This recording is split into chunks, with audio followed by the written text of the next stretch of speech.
Would you like me to make a start, Ashwini, or should we wait a little longer? I'm just waiting for a minute or so.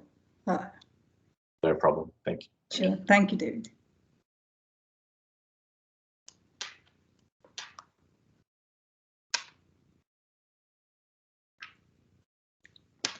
I think we could start now. Good morning, everyone. I'm Ashwini Edlapalli, lecturer here at RMIT University from the School of Accounting, Information System and Supply Chain. Today, I'll be the MC for this event. And welcome to the Australian-Korean Conference on Supply Chain Resilience 2021. Before we start this conference, I would like to make a request to all of you. Except the presenters, I would encourage all of you to turn off your camera and mute your microphone so that we have better visibility and audibility. As you can see in the agenda, it's a very tight schedule, but I'm sure most of all the presentations and the discussions will be insightful and very interesting.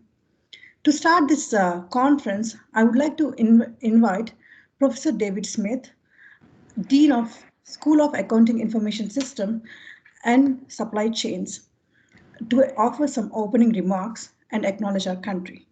Thank you, Professor Smith. Thank you, Ashwini. And thank you all for being with us today. As Ashwini said, I'm David Smith, Dean of the School of Accounting, Information Systems and Supply Chain. And on behalf of the school, I'm delighted to be welcoming you all to the Australia-Korea Conference on Supply Chain Resilience 2021. I'd like to start by acknowledging the traditional owners of the lands on which we are meeting today. I'd like to acknowledge the people of the Woiwurrung and Boonwurrung language groups of the Eastern Kulin Nation, on whose unceded lands we conduct the business of the university. I respectfully acknowledge their ancestors and elders, past and present. I would also like to acknowledge the traditional custodians and their ancestors of the lands and waters across Australia where we conduct our business. As I said, I'm delighted to have the privilege to welcome you all to this conference. The conference forms part of the activities of a project supported by the Australia-Korea Foundation of the Australian Government's Department of Foreign Affairs and Trade, or DFAT. We are grateful for their support, as well as the support of our conference co-hosts, Busan National University. This event would not have been possible without the work of many people behind the scenes. I would like to particularly thank Associate Professor Vin Tai for all of his work as conference chair, as well as the members of the Conference Scientific Committee and the Conference Organising Committee. I would also like to thank our two keynote speakers and our industry panellists who will be formally introduced later in today's event. We have a fantastic program of speakers and presenters today. So again, on behalf of the School of Accounting, Information Systems and Supply Chain, welcome, and I hope you find the conference valuable and enjoyable. I'll now hand over to Vin as conference chair to provide his opening remarks. Thanks, Vin, and thank you all. Thank you, Professor Smith. And now I would like to invite our conference chair, Associate Professor Vin Tai, to provide the background of the conference and the background of this research project. Professor Vin. Thank you, Ashwini, and thank you, Professor David Smith, Dean of the School of Accounting, Information System and Supply Chain of RMIT University, for your gracious opening remark today. Thank you. Hello, everyone. My name is Vin Tai, and I'm currently an academic at the School of Accounting, Information System and Supply Chain of RMIT University. On behalf of the organizing committee of the Australia-Korea Conference on Supply Chain Resilience 2021, we would like to warmly welcome all academics and industry participants, distinguished keynote speaker, industry discussion panelists, paper presenters from both Australia, Korea, and overseas, and other distinguished guests to the Australia-Korea Conference on Supply Chain Resilience 2021. In the past 2 years, the COVID-19 pandemic had caused widespread impact and significant disruption to global supply chains. The unprecedented effect and the resultant restriction rules imposed in many countries have revealed acute bottleneck in supply chain link in many trade regions, including Australia and Korea. The resulting disruption are not only on domestic trade, but also on export, import, and cross-border trade. These disruptions had put supply chain resilience to a test and therefore require a collaborative platform to conduct industry-focused research. Built on the success of the inaugural symposium in May 2021, theme is about supply chain strategy after COVID-19 on Australia-Korea bilateral trade perspective.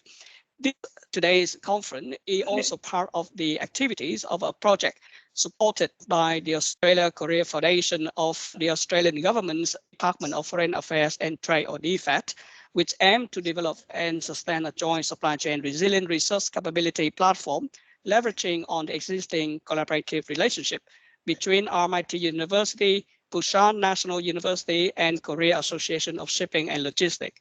By determining supply chain resilient issue in two countries and undertaking industry-focused research jointly through this conference and others, the relationship between Australian and Korean academic institutions and business entities can be then strengthened, and this can create meaningful dialogue and collaboration between academia and industry, contributing to enhancing trade relationship between Australia and Korea.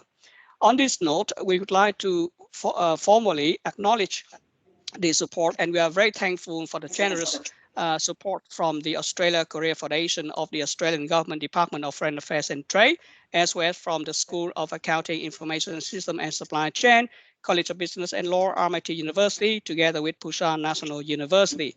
Without their support, this conference will not be a reality.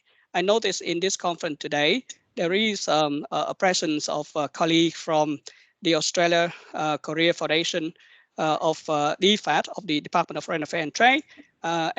With due respect, I would like to thank so much Mr. Mark Snowden and his colleague from the Australia-Korea Foundation who are present today. Thank you very much. While the Australia-Korea Conference and Supply Chain Resilient 2021 had to be held online this year, we do hope this is another step for the continual gathering of academics and industry professionals from both countries in future events, to continue the collaboration and sustain supply chain supporting the trade and relationship between Australia and Korea. We thank you very much for your support, and please enjoy the conference. Thank you. Over to you, Aswini. Thank you, Associate Professor Vinthai, for providing insights into the project background and also the sponsorships. And now moving on to the next session is the keynote presentations, which is shared by Professor Shyam Sraman. Professor Shyam Sraman is a professor of supply chain management at School of Accounting Information Systems and supply chain at RMIT University. Professor Shyam Sraman is a Commonwealth scholar.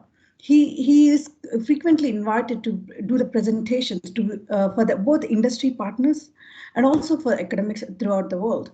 He has taught at several universities in Australia and also UK and Thailand. Professor Shyam Sraman have been on an editor for International Journal of Information Systems and Supply Chain Management, and also he has been on the editorial board for 15 journals, and also constantly been guest editor for several prestigious journals. And in terms of publications, Professor Shyam Sraman have been publishing in top-tier journals such as Transportation Research Part E, Omega, and International Journal of Physical Distribution and Logistics Management, International of Logistics Management, International. So the list continues. He had over 200 research articles published in all the top-tier journal articles. So now I would like to invite Professor Shyam Sraman to moderate this session and invite our keynote speakers. Thank you.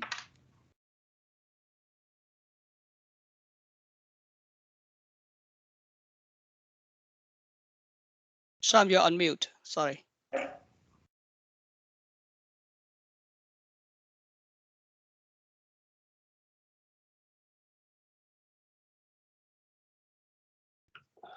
How about now? Can you hear me now? Yes, we can hear you now.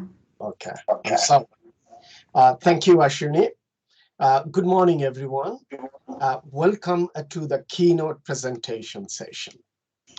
As you already aware, that there are two keynotes which I will introduce shortly. In addition, of course, there is a Q&A session immediately after both the keynotes. So you would have the opportunity of asking questions or making comments and observations. However, you may upload your questions, comment, and observation on the chat box. There is housekeeping here. While the presentation is on, please unmute your microphone and turn off your webcam.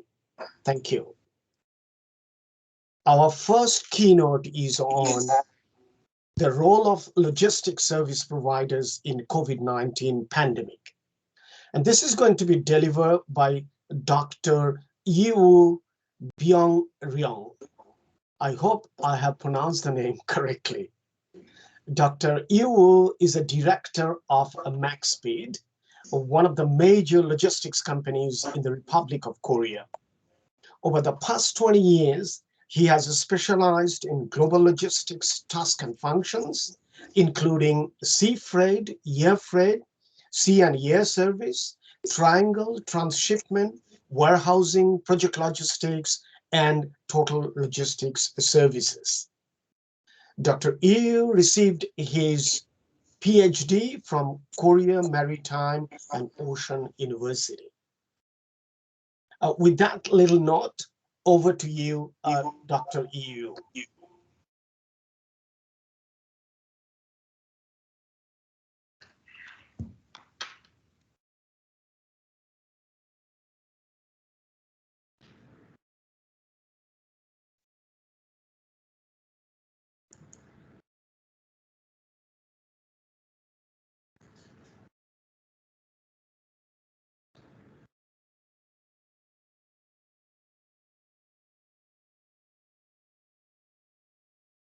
네, 교수님.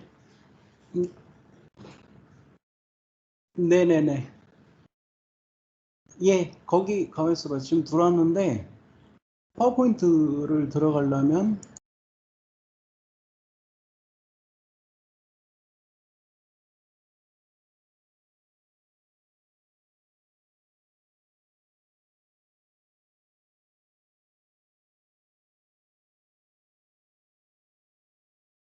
Dr. Yu, I'm sure you are trying to upload your presentation. Am I correct?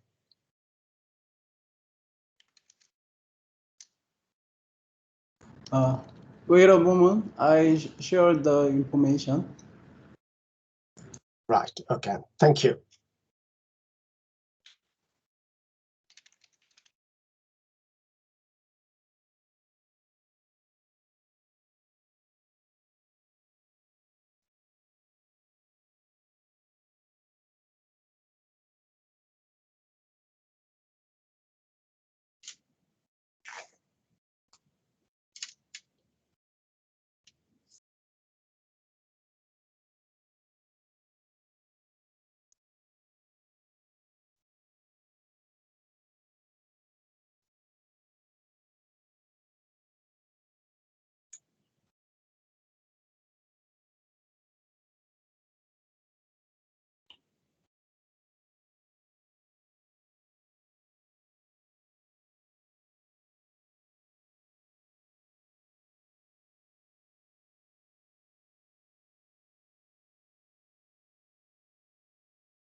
Sorry, Dr. Tai. Hello, Shaman? Yes, Yes, yes. Mimi. Yeah, I think he has some trouble in sharing his materials. So can he be the second presenter if you understand the situation, please? Let me help him to share his material after the the first presenter, please. Sorry. That I think he has some technical problems. Okay, okay. Oh, If sorry. that's the case, Apologies. it's and can I invite Professor Michael Bell Yes, to make your presentation? Will that be okay, Michael? Yes, yes. In that case, I'm going to introduce you, Michael, and you can get along with your presentation. Thank you. Michael was supposed to be the second presenter. But however, as you all have noticed, that there is a technical problem with uploading the presentation for the first presenter. So may I now invite Michael Bell to make his presentation. So the presentation of Michael's is on bust and boom in container shipping and its impact on supply chain. Michael Bell is a professor of ports and maritime logistics at the Institute of Transport and Logistics, University of Sydney. Prior to joining Sydney University, he was a professor of transport operations at Imperial College London. He graduated from Cambridge University with a BA in economics, then obtained an MSc in transportation and a PhD in freight distribution from Leeds University. Michael is a co-founder of the International Symposium on Transport Network Resilience and is currently the convener of its International Scientific Committee. He's the author of many articles and books. Michael was an associate editor of the Transport Research Part B and is currently an associate editor of Transport Metrica Part A. Over to you, Professor Bell. Thank you, Professor Shams Rahman. I'd like to start by thanking Vin for the invitation to participate in this fascinating event. I'm very much looking forward to many of the sessions that are coming up later. Okay, so I'm now going to attempt to share the screen. Wait a minute.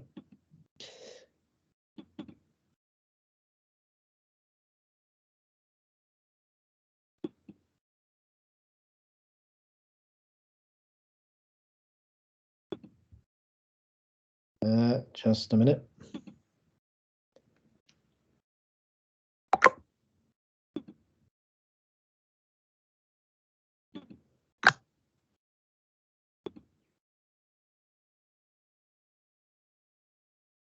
Okay, are you still hearing me? Yes. We can hear you, Michael. Good, but you're not seeing my screen yet, I assume.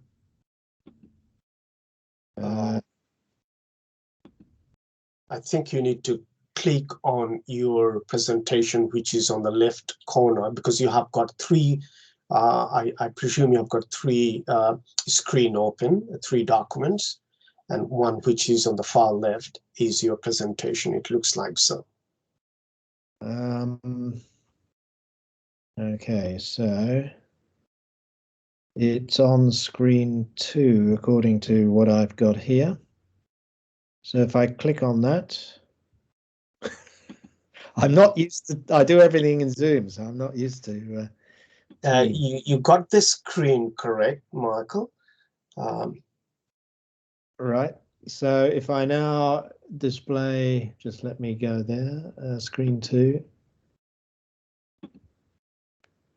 So are you seeing my presentation? Not yet, Michael. Okay.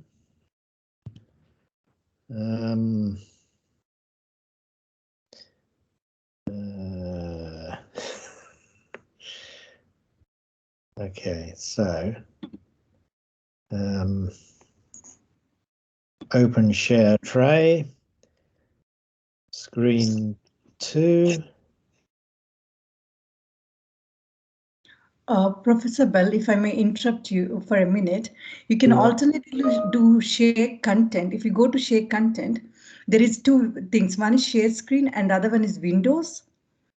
And if you click on Windows, you can see the PowerPoint that is open in your computer. So you can click on that.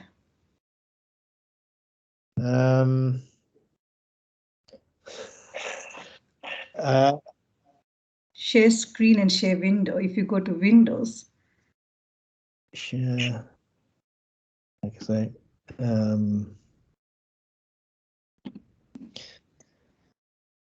Okay, so if I So opening the share tray, and I've got screen 1, screen 2. So if I click on screen 2, not screen, Oh, I think maybe you just can maximize your PowerPoint now. Make it as your kind of to occupy your whole screen. I think that's. Okay, so, well, if I bring, just a minute, let's try this.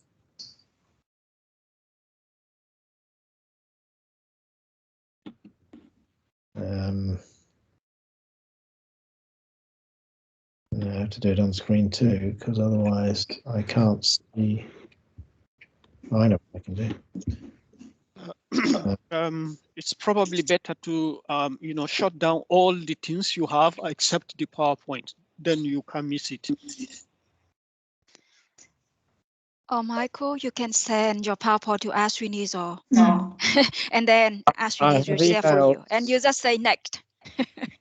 I have emailed the PDF to the conference, so you should have it. Sure. I'll just check.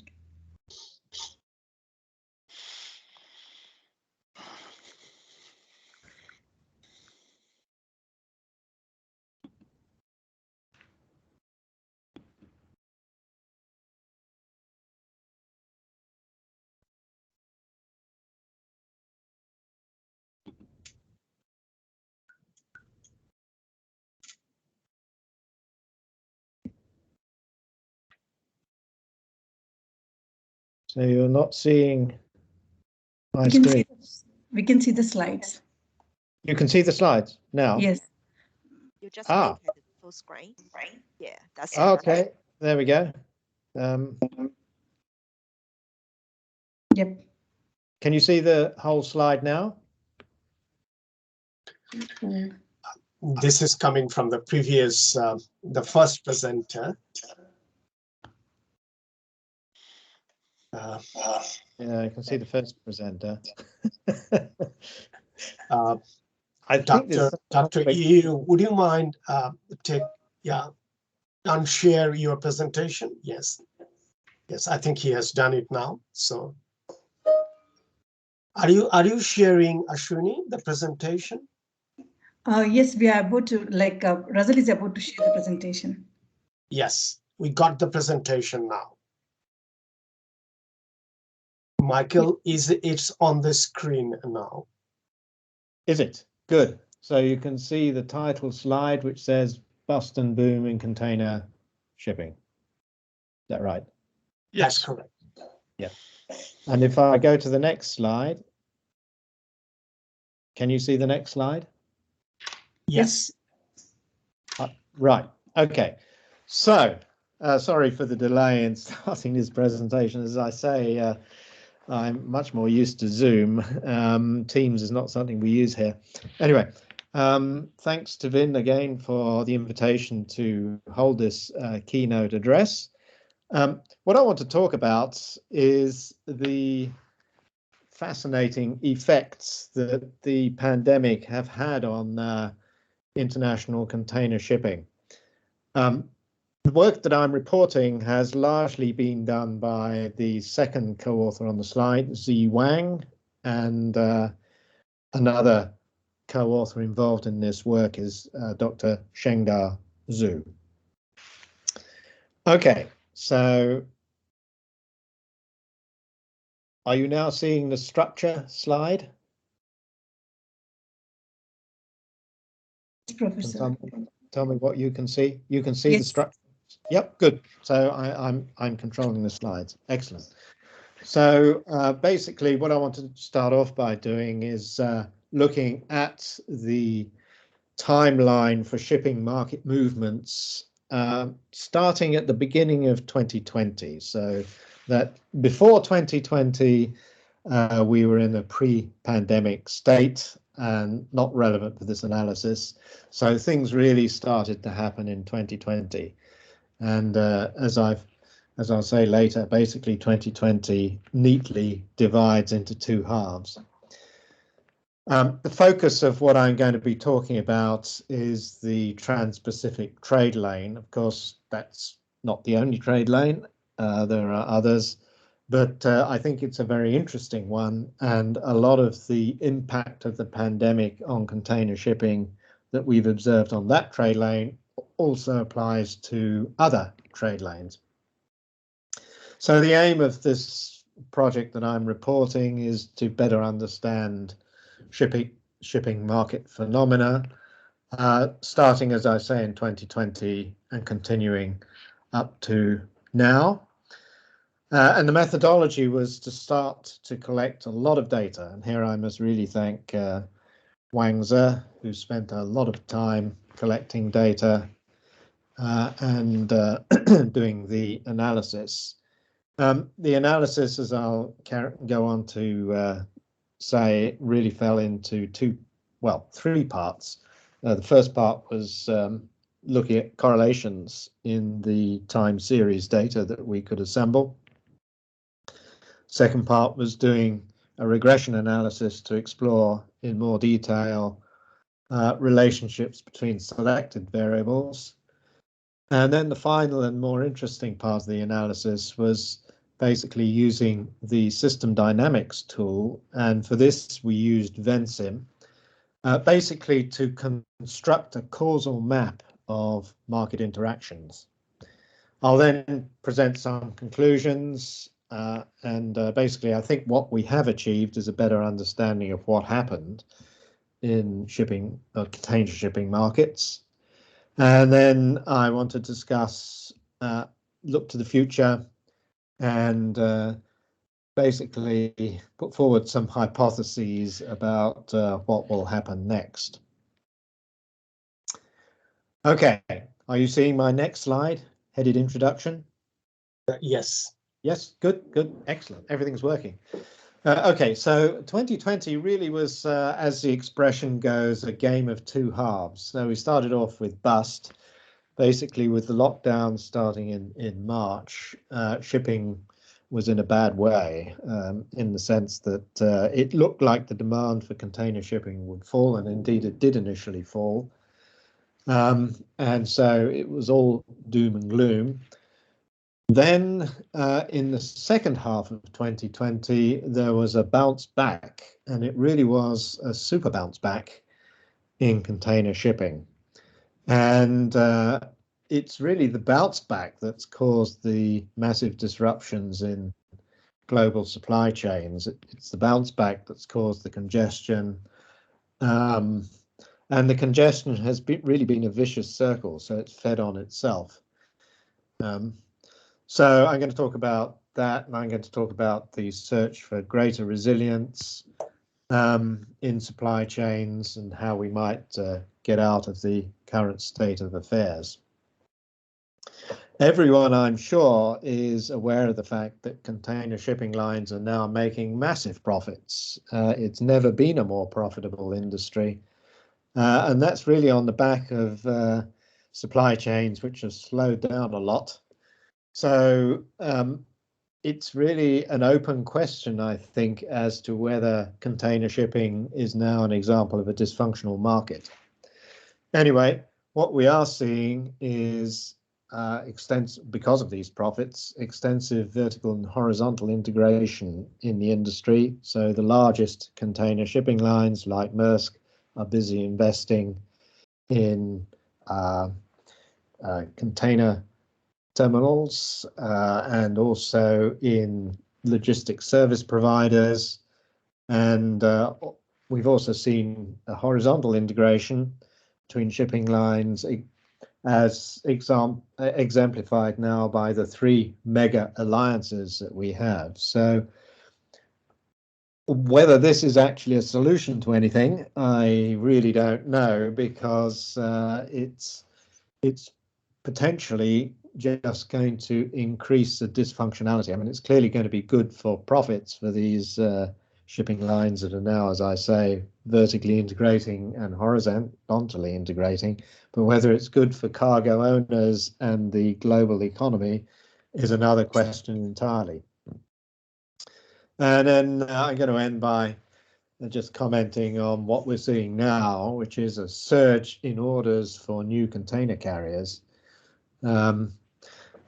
It does present an opportunity to transition container shipping to a greater degree of carbon neutrality, and I think it will. So I think the super profits have come at a good time because they are enabling this investment in newer ships and also dual fuel ships, which will enable the industry to transition to carbon neutrality. However, what it might do is seed the next bust, because I think by the time these new ships arrive, and everyone will know it takes 2 to 3 years for a ship once ordered to actually be delivered. Once they're delivered, I think it's quite likely that supply chains have restored themselves, ports are functioning more normally, and so supply chains will have speeded up at a time when there's more equipment around, and the consequence of that may well be a super bust. So I think we're in for a bumpy ride when it comes to container shipping. Okay, as I say, what I want to do is to look in more detail at the Trans-Pacific trade lane.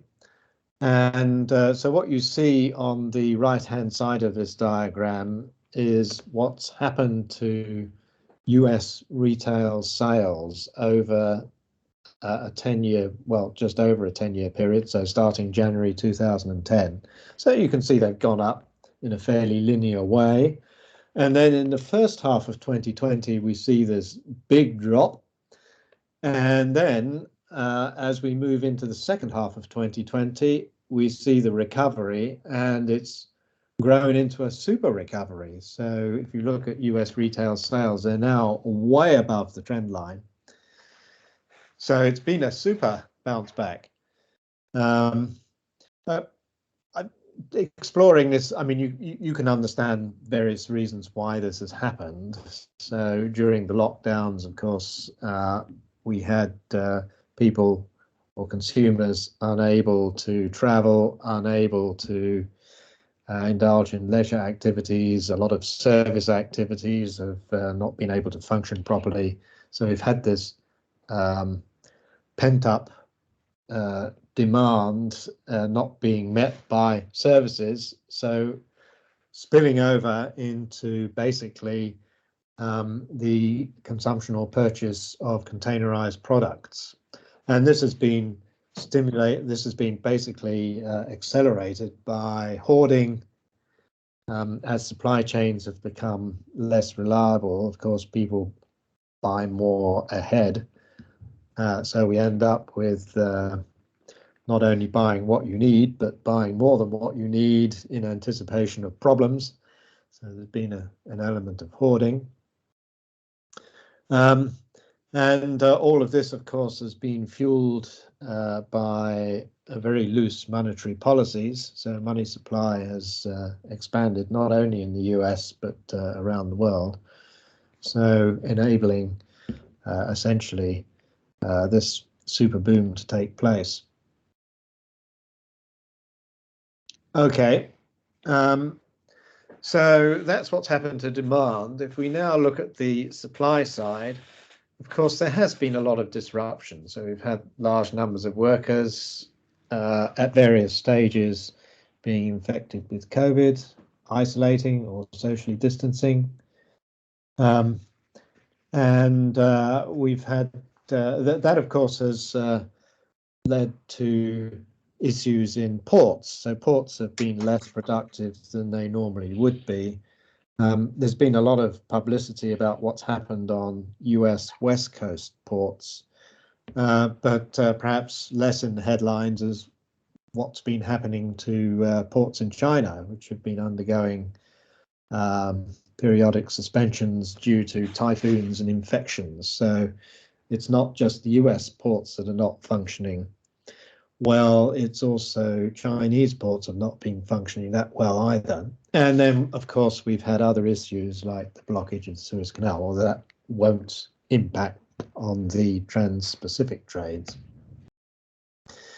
I think it's worth mentioning that, particularly in the US context, there are other issues at play here. It's not just the pandemic.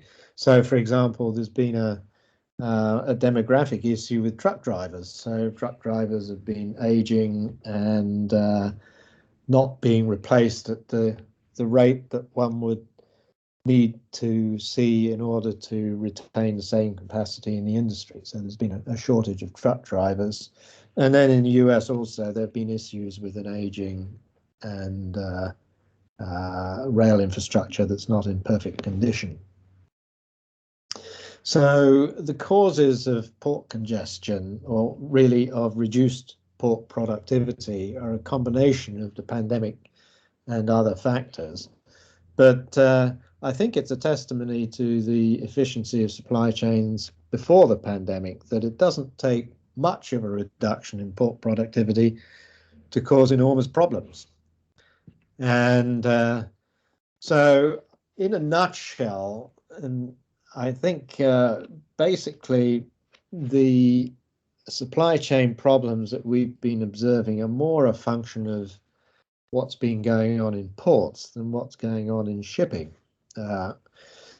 Shipping is quite flexible in a way, where there are very high freight rates, ships can be reallocated. An interesting fact is that we've seen the size of ships deployed on the Trans-Pacific trade lane falling, and that's because smaller ships that wouldn't normally have been employed on that trade lane have been brought into service because of the super profits that can be made. So shipping is flexible. Ports basically are the bottleneck. Okay, I'll put this in just to illustrate what's happened with freight rates. As you can see, it sort of bumps along until we get to the second half of 2020, when we see freight rates taking off. So by the beginning of 2021, they're already high by historic standards, but since then they've really shot off into the stratosphere, so they are now much higher than they were. So the statistic that's been quoted much is that freight rates are now 7 times what they were a year earlier. This slide is a look at US inventory to sales ratios. And what you can see here is that inventory to sales have sort of bounced along until we get to the first half of 2020, when inventory shoots up. This is because stuff is not moving, basically. And then since then, inventories have fallen. And if we look at retail and what's described here as merchant, we can see that in particularly retail, inventories have fallen. So they're now considerably lower than they were pre-pandemic. So basically what consumers have been doing is stocking up. And so inventory is not in the shops, it's in people's homes.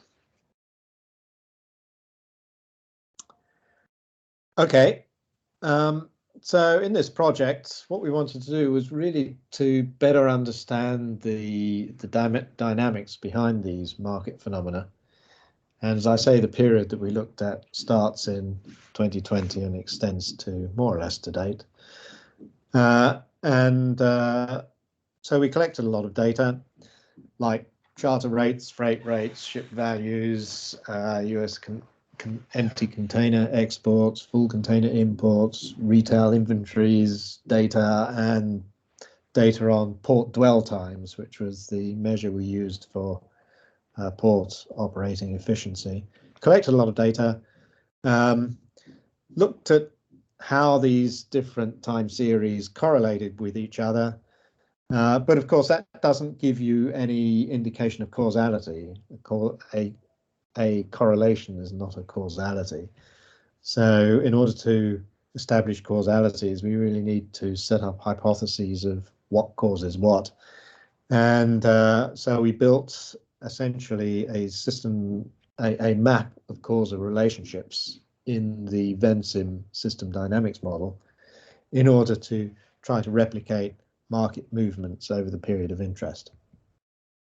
Okay, so as I say, the starting point was collect a lot of data and look at correlations in that data. And there are a lot of correlations, of course, which doesn't mean that there's a lot of causal effects. Some variables, there may be a limited number of causal effects there, but enough to tie the whole data set together. We have, of course, positive correlations and negative correlations. I'm going to look at particularly interesting positive and negative correlation shortly. Okay, just to explain a bit about the way system dynamics functions. So essentially, it's about stocks and flows. And one of the issues in building this model is that if you have a flow in a model, it enters a stock and it leaves a stock. It's regulated by rates, and rates are controlled by variables.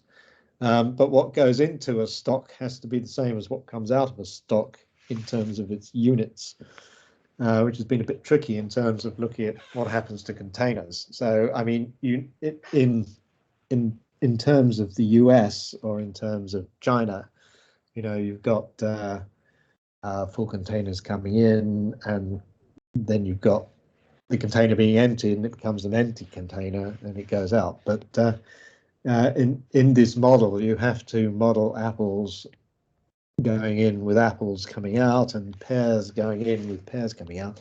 So it looks a bit artificial, but essentially we've got, as you can see here, US full containers imports going into a stock, and we've got US full container exports coming out of the stock. On the second line now, we've got US empty containers, which is a different commodity, if you like, to full containers going in, US empty container coming out. But of course, we know that a full container going in general, or very often, becomes an empty container coming out on the export side. When you add them up, of course, you've got containers into the US and containers out of the US, and the stock in the middle there is the number of, or the stock of containers held in the US. Okay, so we've got stocks and flows, and we've got rates that regulate the flows, and the rates are controlled by variables, and variables linked to other variables. Rates can be controlled by variables, rates, or stocks. The whole system is basically a set of differential equations as far as the software is concerned. And so we're looking at how things change as a function of level variables or stock variables and other variables. And this describes the system as time passes. So it's basically looking at the dynamics of the system. Okay, as I say in this slide here, we have two particular submodels of interest. One is the US full container import model, and the other is the US empty container export model. Clearly, this particular system is being largely driven by US consumers, so that's why we have a full container import submodel. The reason for the empty container export submodel is that there was an interesting effect picked up with empty containers, which is that basically the US imports more containerized products than it exports, but it does export containerized products, which are generally agricultural. Well, in terms of bulk anyway, or quantity, it's the it tends to be agricultural exports that go out in containers. So it's a totally different kind of product in the container that's leaving the US.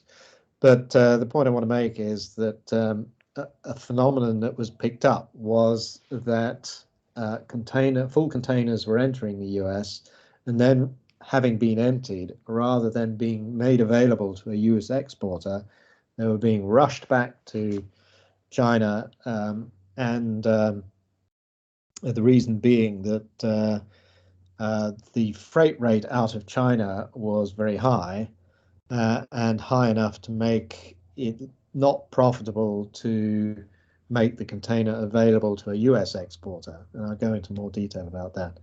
Anyway, the consequence was, of course, a lot of dissatisfied US exporters who couldn't get a container.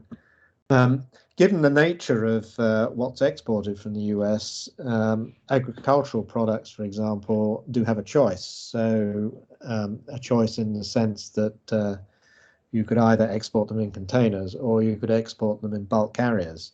And that kind of set a ceiling on the price flexibility for exports from the US. Okay, moving on with this system dynamics model, it leads to these rather nice diagrams of arrows, which are representing causal effects. So you've got variables relating to each other and basically determining US full container import. And on the left-hand side of this diagram, you can see basically what causes what. So if we look at US full container imports and then look to the left-hand side of this diagram on the left, you can see it's relating to the demand for import, of course, but also to the capacity of US ports to handle these imports, so port capacity. And then there's a conversion process that converts imports by value into TEUs so that the model ties together. In terms of demand for imports, that's related to the inventory at the beginning of the month and retail sales. And we have a variable in there which is target inventory. So it's the inventory that the supply chain is trying to hold. And as we've noted from the data at the beginning, essentially inventory levels in US retail are abnormally low at the moment. So it's not meeting its target. So it's trying to import to hit its target. And that's just adding to the congestion in the supply chain. Michael, sorry for interrupting. If you could finish in next 5 minutes, that would be appreciated. That would lift us some time for, for question and answer later on. Okay. And we can get back to your presentation if necessary during Q&A. Yeah. Okay. Thank you. Yep. So basically, what we see is that, so this is on the repositioning of empty containers from the US rather than making them available for US export. So you can see on the red line there that there's an inverse correlation between the US full container export and the freight rate from the US to China. So basically, if the container's more valuable in the US, then the tendency is not to make it available to US exporters. Okay, this is the, I won't go through the details of this model, but it's there. I just want to jump to the conclusions. Basically, what we have done, I think, is to build a more model of market interactions. And I think we've explained this phenomenon of why empty containers have been repositioned to China rather than being made available to US exporters. And so we're now looking at how to extend this model so we can look at what happens post-pandemic. And there's some interesting issues there. Just a few points to highlight in the discussion. Basically, global supply chains have been overwhelmed, and it's been a vicious circle. So the slowing of supply chains has generated congestion in ports, which has basically slowed supply chains even further. We've had price spikes in freight rates, well known to everyone. And I've basically put forward the argument that this is really a ports problem rather than a shipping problem. In fact, shipping has it's flexible. It's obviously trying to cash in on super high freight rates, but it's the reduced port productivity that is that's slowing supply chains that basically means that exporters are having to bid against each other to get an empty container.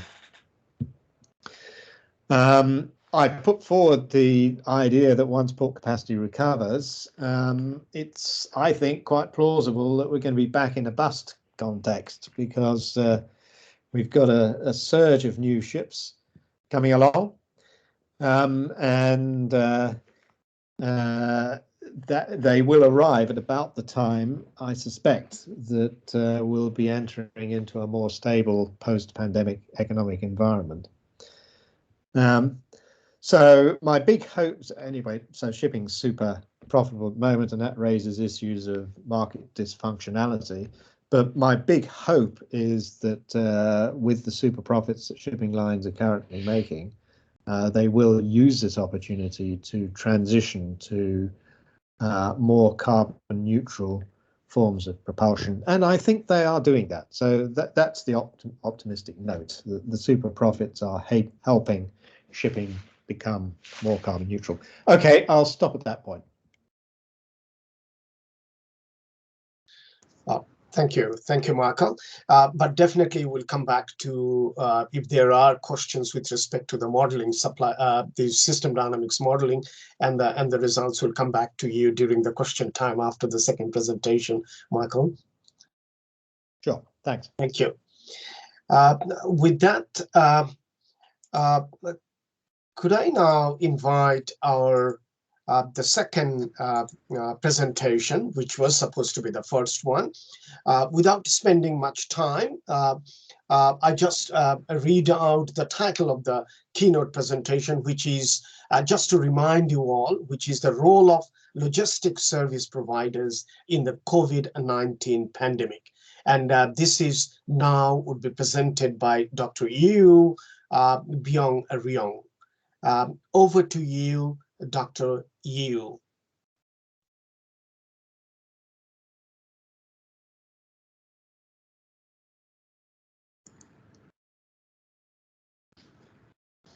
Hello everyone. This technical problem was solved. My name is Yu Byung-ryong, and I work at MaxSpeed, international freight forwarder that provide global logistics service. I'm the director of Busan branch, which is recognized as one of the major logistics hub in Korea. I have over 20 years of extensive working experience and expertise in global logistics service, including maritime freight, air freight, transshipment, and warehousing. What I am today's presentation is the role of LSP, Logistics Service Provider, in the COVID-19 pandemic. In the current volatile environment in a non-contract era, digitization is significantly important for global logistics service provider to manage and innovate international supply chains. Logistics companies are rapidly adopting digital logistics service solutions in various areas, such as issuance bill of lading and AOA bill, domestic transportation integration, international transportation, custom clearance, storage, collection, scheduling, quotation, booking, and documentation management. Digitization is critical for domestic and international logistics service provider, as it enhances the visibility of logistics flow and help in gaining a comparative edge.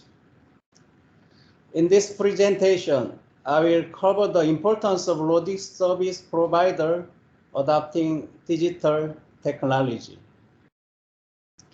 I also discuss current and alternative transportation options that are adopted by logistics service provider in Korea in order to overcome managerial challenges and that enable shippers to avoid supply chain disruption. Furthermore, I will cover the buyer's consolidation, which has its own advantage both at the place of shipment and destination. Consolidation of exporters' LCL cargo means that each exporter is not required to ship directly. In the current situation, having a shortage of ships, it is possible to collect cargo and ship it at once. First, digitization. On this slide, we can see a list of main activity of logistics service provider. These include the issuance of legal documents, such as the bill of lading and AOA bill. LSP provides shipping service by arranging and utilizing various modes of transportation domestically and internationally. They also deal with the customs clearance, storage, and freight consolidation. In addition, logistics service providers are called total logistics provider as they provide door-to-door shipping service, carrying out comprehensive logistics service. Mobile devices have been making a significant difference in international logistics service. Logistics service can benefit by adopting and utilizing mobile devices in various business areas, such as issuance of bill of lading, electric data interchange report, customer relations management, tax invoice transmission, and interlinking data between logistics service provider with the mobile device benefiting business by increasing efficiency and productivity. EDI refers to the electronic exchange of standard document through computer communication lines between multiple parties, such as customs, shipping company, airline, and freight forwarder. CRM solution helps companies to manage customer information, sales record, receivable account, and payable account. For freight consolidation or groupage, communication between logistics service providers is extremely important. They provide and receive a less than container load, LCL, and combine it to the loaded as a full container load, FCL, and ship it as a single transport unit. Digitization has been helping logistics service providers reduce shipping lead time. Logistics service such as scheduling, quotation, booking, and the document management are now available digitally. Logistics service stakeholders are able to check the status and the location of all cargo at a glance in real time with the help of digitization. Big data has brought numerous benefits to the business. For instance, big data technology can be used in logistics data collection. We are now able to export or import information such as port information or customs clearance information. We are able to accumulate logistics data, analyze and optimize logistics service with the help of big data and robotic process automation. big data supply data to the application programming interface and apps. Second, alternative transportation option. The two maps are showing transportation route from Manila to Tianjin. The left-hand side map is showing the current transportation route, while the right-hand side map is presenting the alternative transportation route used by LSP. In Korea, the alternative transportation route is adopted by LSP to overcome managerial challenges and enable shippers to avoid supply chain disruption. Previously, cargo from Manila to Tianjin were transported by air, but have faced the issue with the airspace and air transport routes. Currently, cargo from Manila to Tianjin are transshipped in Incheon by utilizing trucks and ferries to overcome the aforementioned issue.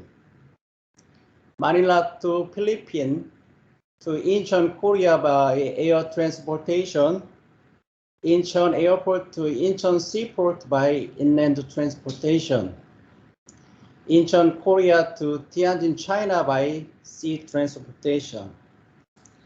This way, logistics company can avoid supply chain disruption by utilizing Korea's airport, seaport, and inland transportation, and as a result, reduce lead time by utilizing ferries from Korea to China in comparison with the container ship. For example, the Incheon to Tianjin by container ship takes 3 to 4 days, and Incheon to Tianjin by ferry takes just 1 day. Car ferries provide simultaneous transport of passenger, cargo, and automobiles.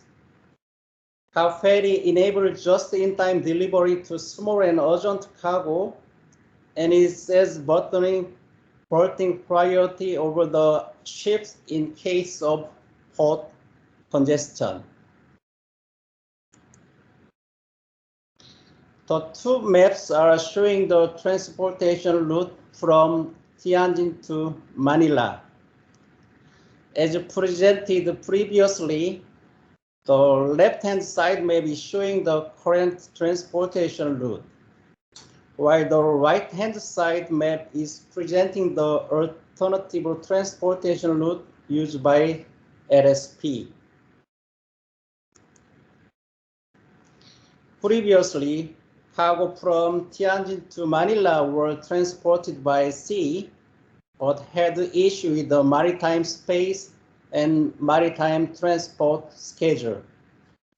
Currently, cargoes from Tianjin to Manila transshipped in Incheon by utilizing ferry and truck in order to overcome those issues. Tianjin, China to Incheon, Korea by sea transportation ferry service. Incheon Seaport to Busan Seaport by inland trucking, inland transportation. And Busan, Korea to Manila, Philippines by sea transportation. For example, Tianjin to Manila by sea take 13 to 15 days, and Busan to Manila container ship takes 4 days to 12 days. This transit time depends on the ocean carrier and the container ship situation. The expected outcome are identical to those discussed earlier. Buyers consolidation. Buyers consolidation has its own advantage at the place of shipment and destination.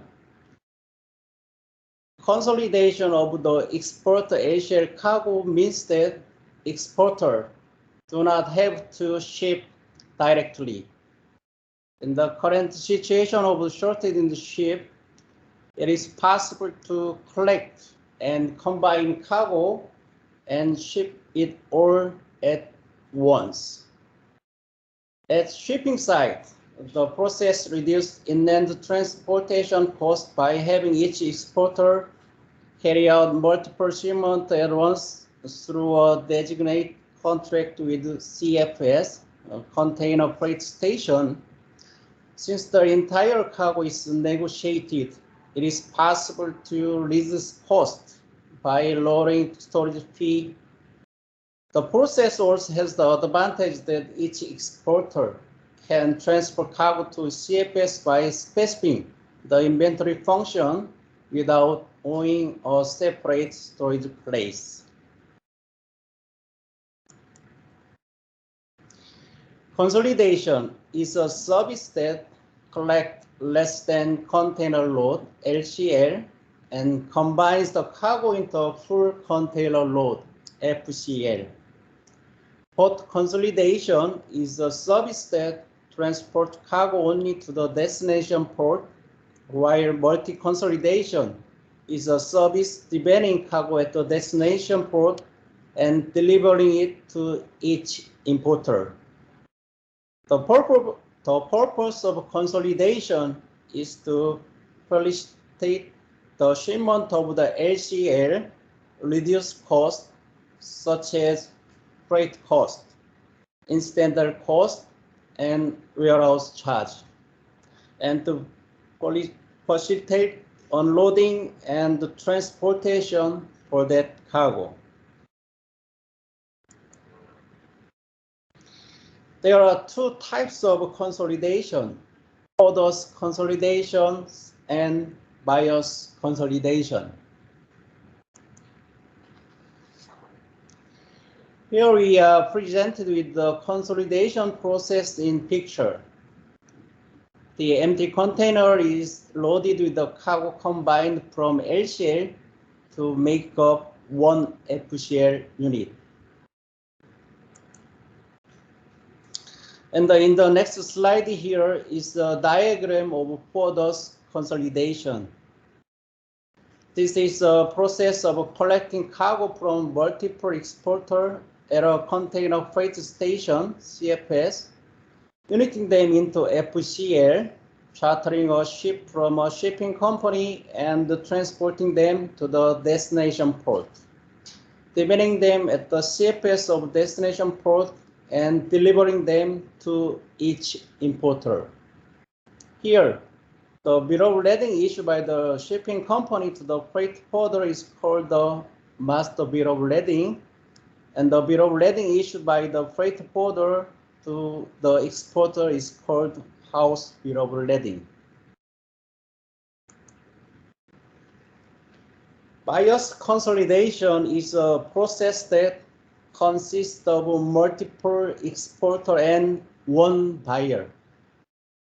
This process collects the LCLs from the multiple individual exporters, load them into one container, combine the container into an FCL, and transport it to the destination designated by the importer.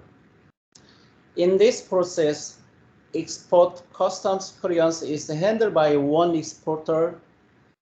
However, since the importer consists of one buyer, import customs clearance is handled by one importer.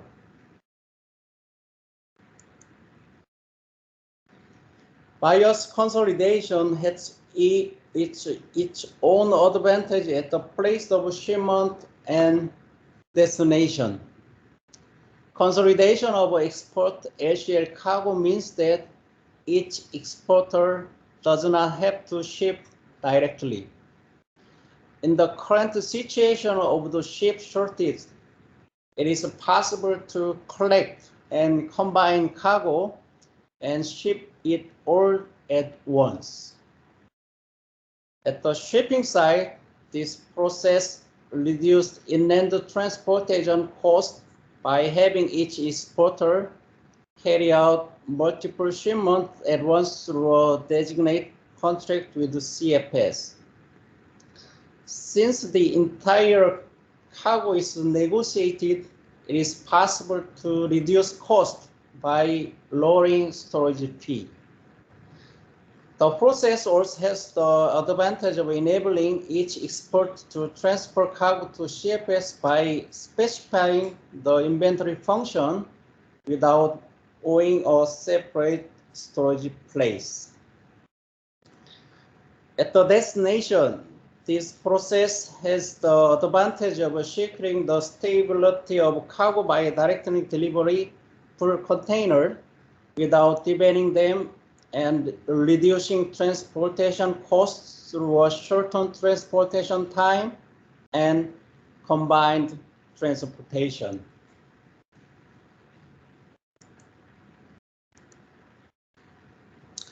This brings me to the end of today's presentation.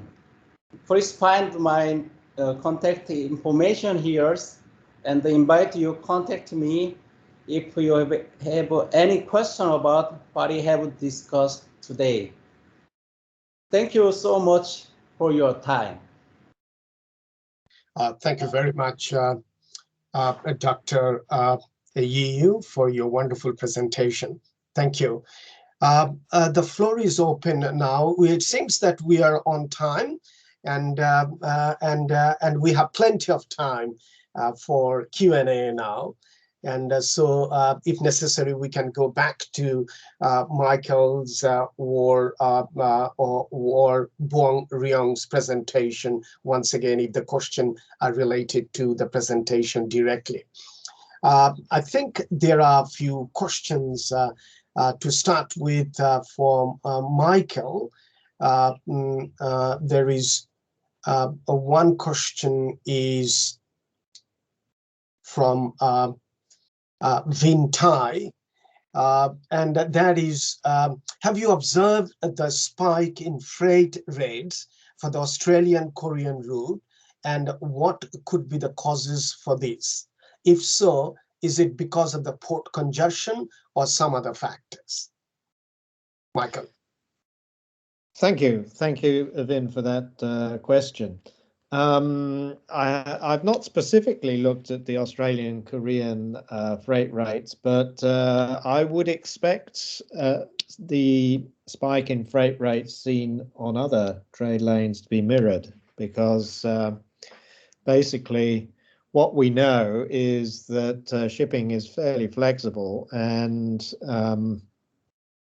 so, for example, on the US-China trade lane, the Trans-Pacific trade lane, basically we know that the freight rates going from China to the US is mirrored at a lower level by the US to China freight rate, simply because if it's not mirrored, then containers will be repositioned with no opportunity for US exporters. So basically, the way the markets work is that there is a global freight rates, and all of the trade lanes correlate more or less with the global freight rate. Okay. Well, thank you. Just taking a step back, Michael, it's been quite a while that academics were using system dynamics modeling, you know, and it has, over the years that I've seen, over 20 years now, that not many academics are using as they used to use in 60s and 70s, if you like, and even in 80s. But it is wonderful to see that you have come back with the system dynamics modeling. But it's interesting that in your presentation, you mentioned about bust, boom, and bust, with a question mark, of course. But I think it is. It reminds me of J. Forrester's system dynamics modeling back in 1950s. And yeah, and there, where there was a little bit of a spike with the market demand, and then market demand remains same over the entire year, but there's an increase and the decrease of the inventory, and out of stock and overstock played a very important role. Since you mentioned about this, that in J. Forrester work, it actually took almost a year before it came to an equilibrium. So in your analysis here, that bust, before it's getting into bust, because now we have much more powerful information technology and the software, and therefore we'll be able to realize it much more quickly. How soon do you think that we should be able to minimize the bust which may come eventually? Okay, well, first, thanks for your question, Shams. First of all, I'd like to say that I think System Dynamics is having a bit of a comeback, because the very recent Australian Maritime Logistics Research Network conference organised by VIN had no less than 3 papers on that topic. So in terms of coming to an understanding of what we can do to avoid a future bust, I think System Dynamics does offer a way to try to model the timeline, the effects that different measures might have. What will actually happen, I think, very much depends on how successful the increasingly consolidated shipping sector is in defending freight rates. So, and in fact, during the initial bust, that's the first half of 2020, container shipping was quite successful at defending the freight rates. So by basically slowing ships and also by cancelling services. So they managed to cut capacity back enough to defend the freight rate. So I think it's quite likely that be successful again, but the difference is that I think what we will see from 2023 onwards is really significant overcapacity. I mean, it will not only too many ships, also too many containers and bigger ships. So I think the potential, and also more efficient ships, which means that the marginal cost is lower, which means that freight rates can fall further before the shipping lines are in trouble. So I think we may be for a significant much on success of the industry in defense. Okay. Well, thank you very much, Michael. We'll come back to you again. I think there are a couple more questions for you, but at this stage, there's a question for Dr. Yu. Can you hear me, Dr. Yu? Yes. There's a question for you, and it comes from Omi Ahmed. And she says, do you find that there is any issues with handling time-sensitive items like cold chain, for example, due to the consolidation process that is being utilized? Okay. About consolidation, firstly is for example, time-sensitive item cargo. It can mix to sea transportation and plus air transportation.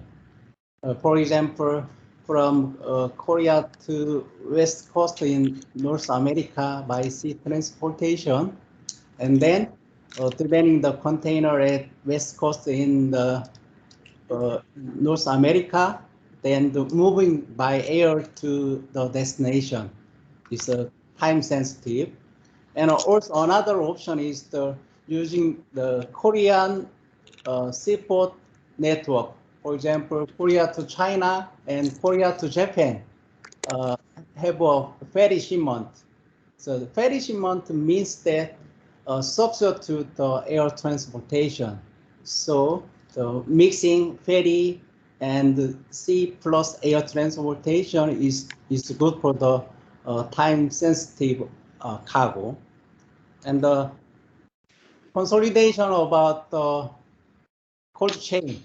Unfortunately, it is not impossible. So the consolidation of the cold chain cargo and the dangerous cargo is not possible. So only general cargo can consolidation. So about the cold chain, it should be by the full container load. Right, right. So in other words, we should be able to minimize the cost through Yep. consolidation, but not the cold chain related product. Yeah. Okay, and for that, for consolidation, we might go for bimodal transportation, as you have suggested. However, for cold chain products, it has to be single mode, as well as it has to be, by a direct container, full container sort of a product that we should be sending. Right. Okay. Okay. Well, thanks very much for your response, and thanks very much, Omi, for your question. Omi does have a second question for Michael, actually. And Omi is saying that, Professor Bell, you mentioned there is a dip in inventory holding post-COVID due to stock being in consumer hand instead of stores. However, I believe that the manufacturer, for example, in pharmaceutical, are also having issues maintaining a stock,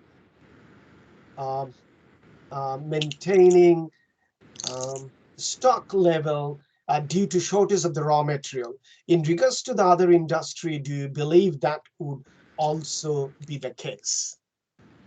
I think it's a long description course, but I hope you understood, Michael. Yeah, I got the point. Yeah. No, I mean, there are shortages across, well, globally in certain products, that's for sure. One that's hitting the headlines in Australia at present is shortage of urea, which is a diesel additive, essential for keeping emissions below safety levels. And so basically truck drivers can't use diesel if there isn't urea additive in the diesel, and that's running out because it's produced in China and it's not here. So there are shortages throughout the world of various products in various places, and I think it's just illustrating the fact that supply chains have become slower and less reliable. So slower because containers are hanging around in ports longer, because ships are hanging around in ports because they can't get a berth, etc., etc. So basically, it takes considerably longer end to end for products now, and of course the stretching of the duration means that you're going to run out of some things. So, and indeed, that is the case of a number of products. So I think we're in for a difficult time. Of course, at some point, supply chains stop slowing, and at that point, of course, you're back to a sort of, with a bigger delay, of course, back to, you know, what goes into the supply chain is more or less what comes out of the supply chain, albeit with a bigger lag.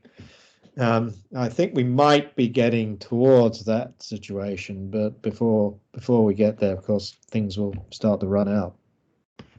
Okay. Well, thanks very much, Michael, for that insight. But I do have a follow-up on that. And what's happening now that I remember there's a magazine called Company Directives. Last year, towards the end of, or the middle of this year, actually, they were interviewing the academics and the business managers and asking this question for Australia, that since the supply chain is slowing down, and does that mean that we would be getting into a scenario which we used to call back in 60s and 70s, which is just in case, because the huge inventory is there. So instead of just in time, we are actually slowly moving into just in case. Is that a right observation? Absolutely. Companies in search of greater resilience, there's two things they can do. One is to hold bigger stocks of things, and which you can do pretty quickly in terms of a strategy. And the other, of course, is to do things like nearshore, reshore, source more locally, etc. So, of course, the thing that you can do immediately is just order more products, keep them in stock just in case. And that's been adding to congestion in ports. So it's basically adding to the problem. Yeah, that's precisely what some of our colleagues is currently doing research in the pharmaceutical industry are actually looking at whether reshoring some of the time critical products in pharmaceutical industry could be actually manufactured here in Australia or not, because Australia is a small market, and therefore keeping that in the context, whether that still would make sense into the future or not, that's something that some of our colleagues actually looking at the moment. But that's an interesting point that you mentioned. Okay. I can also see a question for this time is for Dr. Yu, and that is coming from Vin Tai, and he is saying, do you see the need to apply any other method, such as using different alternative mode of transport, which you have actually answered before? If so, normally what type of cargo that your company is handling? So in specifically your company is handling what type of cargo with respect to this, that if you could highlight on that, that would be appreciated. Thank you. Okay.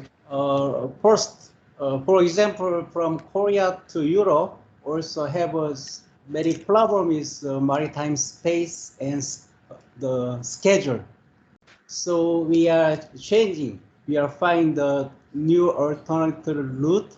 For example, from Korea to Vladivostok, Russia, by sea transportation, and then from Vladivostok to Russia and Europe by TSR railroad. So that means using sea transportation plus railroad transportation. And then first answer is, and second, so my company MaxFeed handles all kind of cargo. For example, semiconductors and auto part and shipbuilding part, and also handling the clothes. We have an overseas company in Bangladesh.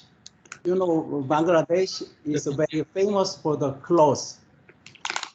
The Bangladesh import raw material from the China and the Vietnam and Philippines, and then they make the clothes and export the clothes to USA and Europe and Latin South America. So that means we are handling all kind of cargo.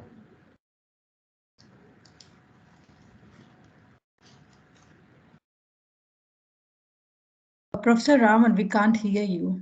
You're on mute, I think. Sorry about that.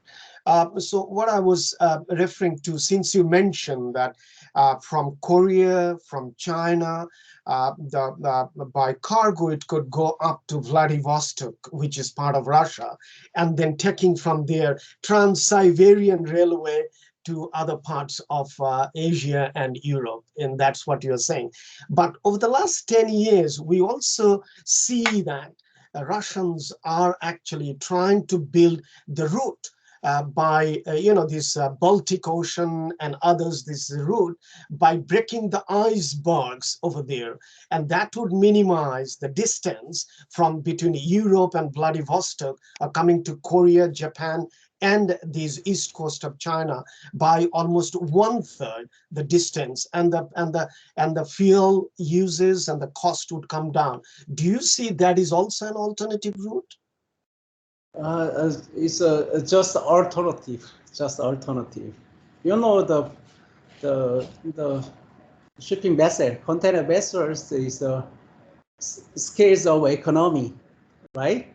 The cost is very low, but using the Vladivostok and using the TSR is just alternative option based on the current difficult situation. So mainly the maritime freight from is a basement, and it's just option. Option is using the Vladivostok, or also using the Tianjin Xingang from Korea to Xingang by sea transportation, and the Xingang to Mongolian and other area by TCR railroad. There is also another option. So basement, basically using the sea transportation is good. But now in COVID-19 pandemic, no option. So we should find another option to avoid the supply chain disruption. That is our role in this day. Right. Okay. Okay. Thank you. Thank you very much. We still do have a little bit of time for a couple of questions, maybe, and if there is any questions or queries or comment, you are welcome. Our chat box is open. Please feel free to post your question. We still do have, as I mentioned, a little bit of time over there. Now, just to Michael now, since people are still thinking about the questions. In the meantime, I may ask you, Michael, that you did mention that system dynamics is coming back, and I could see that the recently some environmentalist from ANU has come up with these model with respect to the climate change using system dynamics modeling. So it is coming back. And in your model, do you think that instead of having these system dynamics model, if we have an optimization or type model, would that be better, or we would learn quite more using system dynamics? Because I can see that obviously there are pros and cons with two different kinds of methodology here.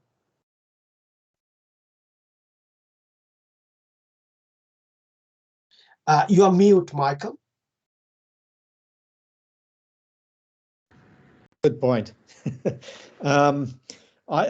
In my view, system dynamics models and optimization models serve different purposes. So I think basically system dynamics is, I think, good for looking at interactions and effects over time, whereas optimization is more about making decisions so whether you could optimize a system dynamics model, well, not with tools that are currently available, but it does raise an interesting question. And as you've said, what will be the optimal response post-pandemic in terms of shipping, container shipping? That might be an interesting case in point. But at the moment, as I see it, those are two different methodologies. Okay. Thank you. Thank you.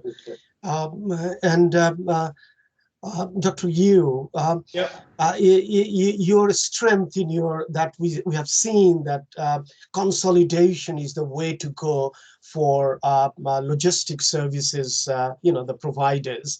And now in this particular case, yes, you did mention that the cost would come down, but there is a huge investment, upfront investment there, or creating a facility for consolidation. Where that money would be coming in the supply chain?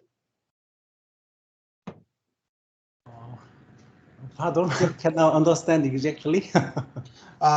There is a huge resources implication with respect to creating hubs, consolidation hub, for example, and of course, where is the money would come from? It's about consolidation. Don't need a huge investment. Just utilize mixing the various cargo. For example, North Korea, North China port, the Tianjin, Qingdao, and Yantai, Dalian. Their port has no vessel from to Europe and USA and Latin South America. So they export their cargo to via Korea, via Korea, like Busan or Incheon port. That means some product to export to Korea and other cargos to USA and Latin and South America and Europe. That means just mixing the cargo in one container, so don't need huge investment. Just combination, consolidation is all kind of loading and destination part. So that's why it's very easy to mix the cargo and easy to provide the supplier and the importers reduced cost. For example, freight and the warehouse charge and stevedoring charge. So it's very popular. Right. Okay. Yeah. Okay. Thank you very much for that. And I think that's all that the time that we had to listen to you and your presentation, as well as responses with respect to the queries and the questions that we had so far. So once again, thank you very much to Professor Michael Bell and Dr. Byung Young Woo for both of your wonderful presentation. And I'm pretty sure all of us have enjoyed and all of us has learned from your insightful presentation and your responses during the question and answer time. Thank you once again on behalf of the committee. Thank you. Thank you, Professor Raman. And thank you, Professor Bell and Dr. Yu. And now it's time for us to go for lunch. Before we go back for lunch, please remember that the next session is going to be a parallel presentation session. So we have distributed the links to join to the session. So please do join respective sessions at 1 p.m. and enjoy listening to the presentations. Thank you all.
今天真的是7000，今天是7000，7000， 7300、7200还是7300？